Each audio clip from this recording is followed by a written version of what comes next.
Bubuka ang bulaklak, papasok ang reyna. Sasara ang bulaklak.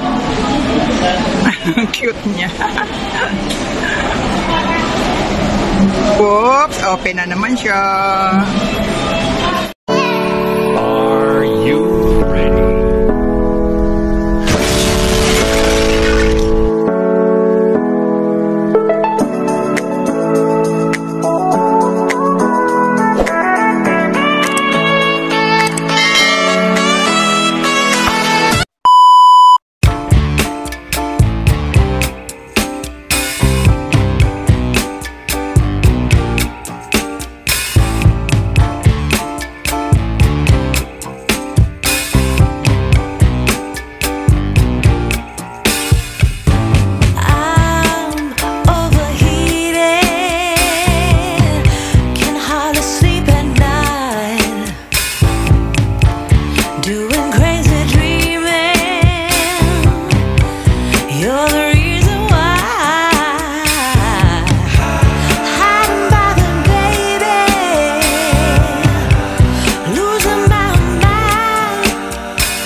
Outfit check!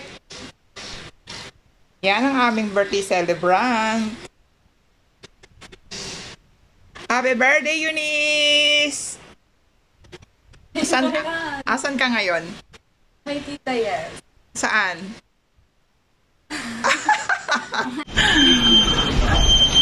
Wala na. Bam, come here.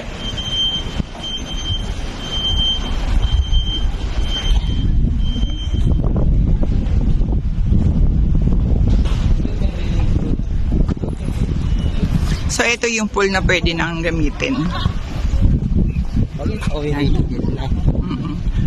Gusto mo mag-swimming tayo? Ha? Ayaw mo na mag-swimming? Nagsawa ka na? So, yan yung pool na ginamit namin noon.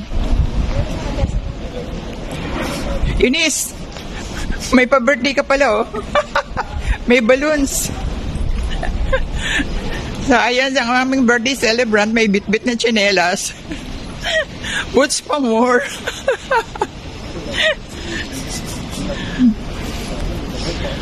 Actually, kasama dapat namin si Yesley. Kaso nga lang, from home standby, napunta siya ng airport standby. 4 hours siya doon. Pero pagka hindi, na-upgrade siya. Wala, hindi namin siya makakasama talaga. So, ito yung kanilang gazebo. Mukhang may party yata. Kasi may mga balloons. Tapos, ito, ang daming building dito. Ang building ni Yesley is Building 5 or Tower 5. Bam! Kahit nasa labas naglalaro. Can you stop playing?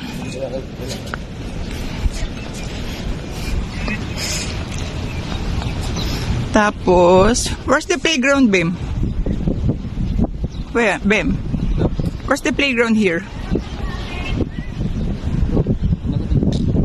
Ha? Ah, okay. So, yung mga bata gusto magpaiwan dito dahil wala raw silang pasok sa school. So, ito yung playground na sinasabi ko. Yan pa lang naman. Wala pang masyadong gawa. Yan, tita ko.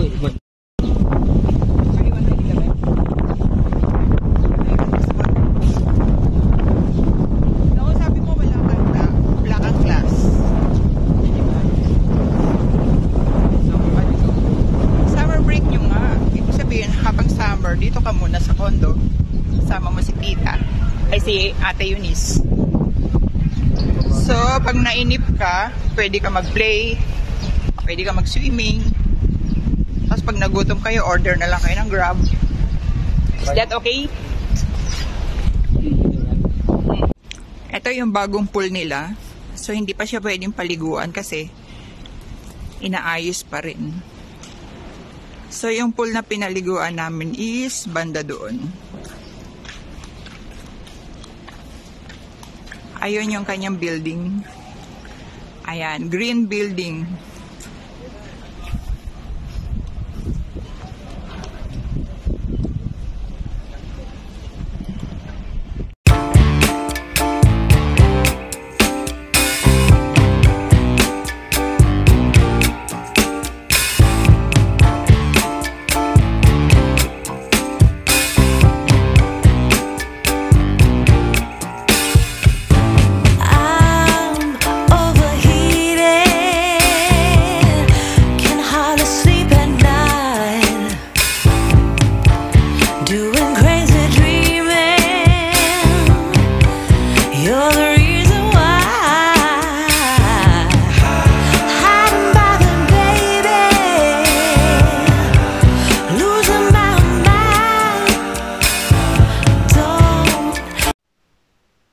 Karen.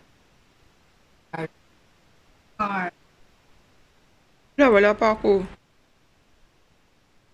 Ay, pony.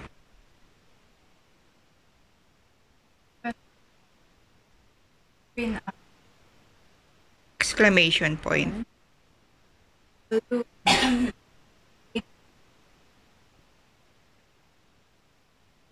Pin up. Web. Zoe. Web. So, no. Dolphin.